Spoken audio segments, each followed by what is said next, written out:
je suis quelqu'un qui ne se trompe jamais. Vous allez me dire que cette merde est à côté de Vinland Saga? Aujourd'hui, vous l'avez compris, le sujet de cette vidéo est un peu spécial. C'est quelque chose que je n'ai jamais fait sur ma chaîne. Je décide d'enfin franchir le pas et de prendre des risques. Je vais braver l'impensable mur du référencement, ouvrir d'opprobre tous ces youtubeurs animes pour finalement arriver à... On va parler d'un isekai. Ah bah non, c'est pas une blague. Heroskill se veut comme tous les autres isekai. Un mec se réincarne, il y a des héros qui doivent arrêter le roi démon et un roi obèse qui leur dit quoi faire. Sauf que le personnage principal s'avère avoir une compétence nulle par rapport aux autres personnages. Devient un marginal, les autres sont rebutés, il est dégoûté, bref. Pas l'aventure que tout le monde attend en se faisant réincarner. Oui, si vous fermez les yeux, c'est le début de Tate no Yusha. Sauf que le héros a pour le coup un pouvoir qui a l'air vraiment nul. Car il peut juste acheter des trucs en ligne. Sur Amazon. Et moi j'ai le pouvoir de mettre un porno gay sur mon tel et j'en fais pas un animé. Ils vont devant le roi, leur jure fidélité comme de bons suceurs, et lui, demande à vivre plus loin puisqu'il n'a pas l'étoffe d'un héros. Y a pas de scénario grandesque que les isekai adorent vous sortir. Juste un gars qui réalise qu'il n'est pas le héros, se retire, et tout le monde l'accepte puisque de toute façon, on s'en fout. Et ça, c'est sûrement le truc le plus réaliste qu'il m'était donné de voir récemment. Sérieux. Il se fait acheter son silence pour 20 pièces d'or, se retrouve jeté dehors, mais à mesure qu'on avance dans ce monde fantastique, il y a une chose qu'on peut déjà remarquer. Déjà, putain, c'est beau! Ces couleurs, ce traçage pastel, franchement, j'adore! On n'a pas souvent l'occasion de se trouver émerveillé devant un anime de saison, alors quand ça arrive, on profite de ces petits coins de rue, ces grandes allées, ces ivrognes à la taverne. Je me sens un peu comme chez moi à Marseille, mais sans les couteaux et la drogue, évidemment. L'OM, c'est pas l'Olympique de Marseille, c'est plus pour dire... Ah, on m'a volé mon porte-monnaie. Oh mince! Notre personnage est ce simple monsieur, Mukoda, un ancien bureaucrate qui maintenant vit sa vie la plus simple dans le plus fantastique des mondes. Et ça me tue parce qu'en le suivant, t'as vraiment l'impression de voir un gars qui vivait parfaitement sa vie il y a 2 secondes et qui est tellement habitué à être occupé qu'être dans ce monde avec juste 20 pièces, finalement, c'est pas si mal. On arrive à se voir en lui. Si demain je me réincarne avec le même skill que lui, je ferai sûrement pareil. Bien comme en qualité de marchand, je leur parlerai sûrement des innovations du commerce triangulaire. Parce que les affaires sont les affaires. Pitié, manger pour le bébé. Mais bon, vivre comme un gueux, ça va 2 minutes. Alors, est-ce que ce pouvoir d'achat en ligne est si éclaté que ça? Enfin, je veux dire, si tu récoltes assez d'argent, y a pas moyen d'acheter une nuque sur Amazon? Oui, c'est éclaté. Mais il réalise quand même qu'il peut commander à manger. Et du coup, faire à manger. Et tous les jeux vidéo nous ont appris que les consommables sont super importants. Je me voyais mal partir en mission sur FF15 sans un bon petit plat de Igni. Et là, c'est pareil. Regardez-moi cette dinguerie. Gros, la bouffe est tellement bonne que ça te donne envie de lécher l'écran. Ah ouais, pareil. Donc notre petit protagoniste se balade, on entend la charrette, contemplons le décor et écoutons attentivement les marchands se parler entre eux puisque c'est là qu'on arrive à tout savoir. Il y a ce petit côté chill qu'on retrouve dans Spice & Wolf. Ces petites conversations doublées d'une musique d'ambiance de taverne avec un léger rayon de soleil. Là on est bien, pas vrai? Ça me ferait presque le même effet que d'entendre des compilations d'OST de Fable. Et là on pourrait penser que monsieur va faire ce qu'on attend, être un bon petit protagoniste d'isekai comme tout le monde. Mais non! Là où les protagonistes d'isekai partent dans la guilde pour s'inscrire ou faire des quêtes, lui vient pour déposer une quête. Nous avions vraiment besoin de tout ce temps pour enfin voir de l'autre côté. Et en soi c'est même pas le plus original là-dedans, puisque plus tard il réalisera même que ces plats donnent des stats en plus, qui sont vachement pétés, comme on pouvait s'y attendre à l'RPG en vrai. Sauf qu'il comprend qu'il ne faut pas en parler, parce que sinon il sait très bien ce qui pourrait arriver. Sauf que pendant son voyage avec les aventuriers, il rencontre un Fenrir. Et un Fenrir, c'est une bête de magie super puissante que normalement dans ce monde tout le monde craint. Et cette bête-là lui demande de lui faire à manger. Parce qu'il a senti la bonne odeur du porc au caramel. Porc au caramel. Ouais, s'ensuit une scène assez comique où il se dépêche de faire à manger parce qu'il a à la fois peur de crever et de ne pas manger. Honnêtement, je le comprends. Et ensuite, il accepte de passer un contrat avec lui. Avec le Fenrir. Ce truc-là, méga puissant qui vient de spawn de nulle part. Oui, parce que c'est courant de croiser la fin du jeu au début. Mais là, il accepte de passer le contrat. Et ce n'est pas pour devenir plus fort ou quoi, hein. C'est parce que le Fenrir sait qu'il y a un contrat avec lui, il sera obligé de lui faire 3 repas par jour. 3 putains de repas par jour. Vu ce qu'elle cuisine, je signe direct. Et si vous me dites que seule une femme peut aussi bien faire à manger, je vous dirais que vous êtes sexiste. Exactement comme moi. Donc en résumé, son pacte avec le Fenrir lui permet de ne jamais avoir besoin de se défendre, puisqu'il a la bête la plus puissante de ce monde, qui a été attirée comme par hasard avec des gros guillemets. Certains diront que c'est pour lancer l'intrigue. Et moi, je dirais qu'ils avaient la flemme de trouver une meilleure idée, mais quand même. Ce qui fait que sa compétence d'achat en ligne servira tout le long à acheter des aliments pour faire la cuisine à Fel, au slime, au DS et rien de plus. Ça ne lui servira pas contre les monstres, les rois, les situations difficiles ou les dialogues compliqués avec les marchands, bien qu'il n'ait pas sans totale défense. Combien pour la viande? 2 pièces d'or. Il ne sait pas que je connais cette astuce.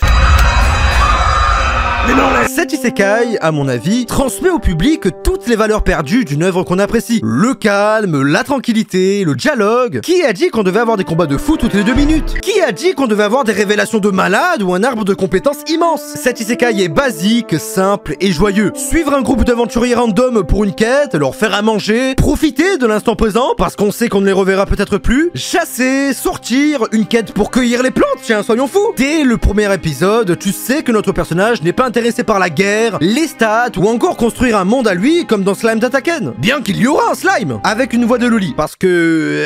Il nous faut des petites filles. Non mais il y a que des slimes et des loups dans mon animé. Des petites filles. Ok, ça marche. Mais s'il suffisait de nous balancer un visuel de fou avec un poil d'originalité et un mec qui a le pouvoir d'avoir un abonnement Amazon Prime gratuit, bah ce serait trop facile. De plus que c'est licencié par Crunchyroll, je comprends pas. Parce que ce qu'il y a de meilleur dans cet isekai, c'est surtout la bouffe, d'accord? La nourriture, les plats, c'est bon pour vous. Cet anime me donne la dalle. Ah vraiment, faut pas regarder quand vous avez faim, hein. Moi je pensais que l'époque de Toriko était révolue, mais pas vraiment en fait. Ces enculés, ils vous font un visuel de bâtard. Ils vous mettent le bruit de la cuisson, la texture, le goût, les épices et les sauces. Mais je pète un câble. Oh là là, ça sent trop bon. Qu'est-ce qu'on mange ce soir?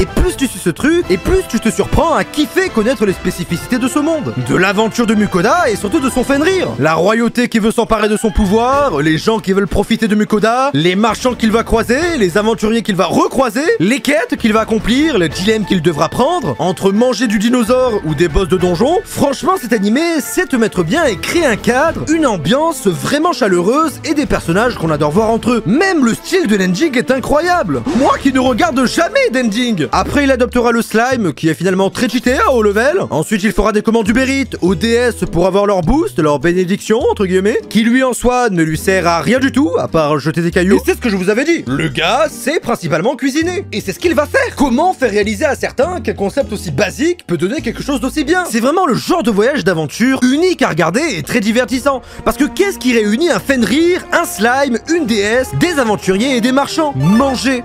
La nourriture met tout le monde d'accord. Et le fait que ça soit quelque chose de si simple et pourtant si crucial qui réunit tout ce beau monde, bah moi je trouve ça incroyable. Tu peux être qui tu veux, mais qui dirait non au plat qu'on nous montre ici? Qui ne voudrait pas manger tous ces trucs à base de riz, de poisson et de viande? Partout où tu vois un perso, tu le vois soit en train de manger, de faire à manger, ou de baver en attendant de manger. Et c'est fou quand même. Et suivre leur vie quotidienne nous plonge dans plein de repas différents, événements différents et développements différents. Et tu ne regrettes rien puisque...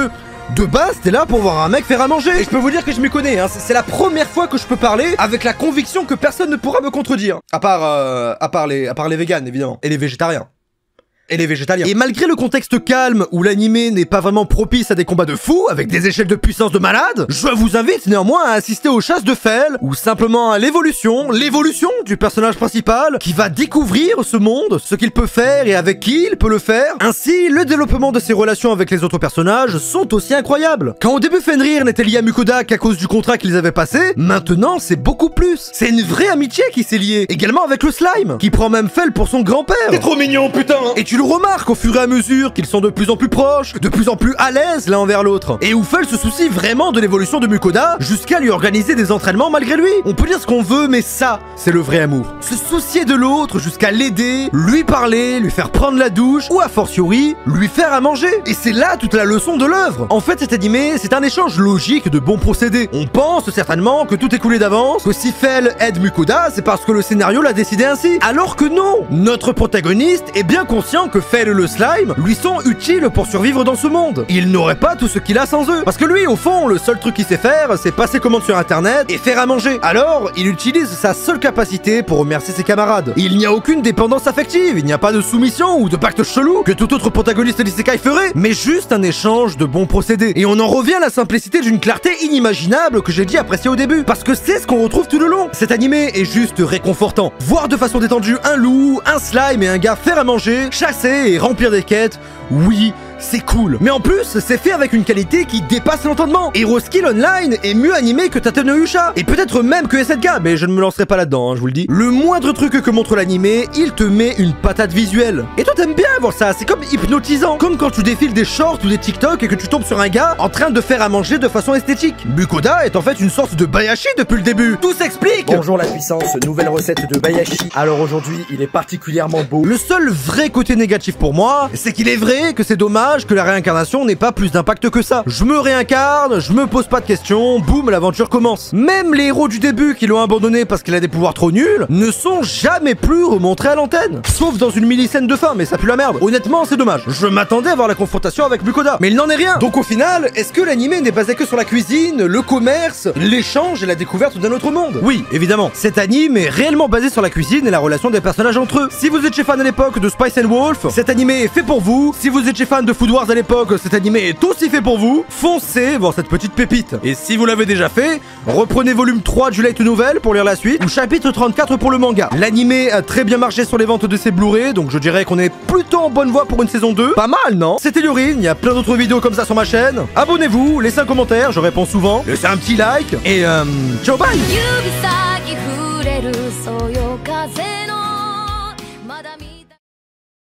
Gros dibeur. Après, je vais supprimer l'image.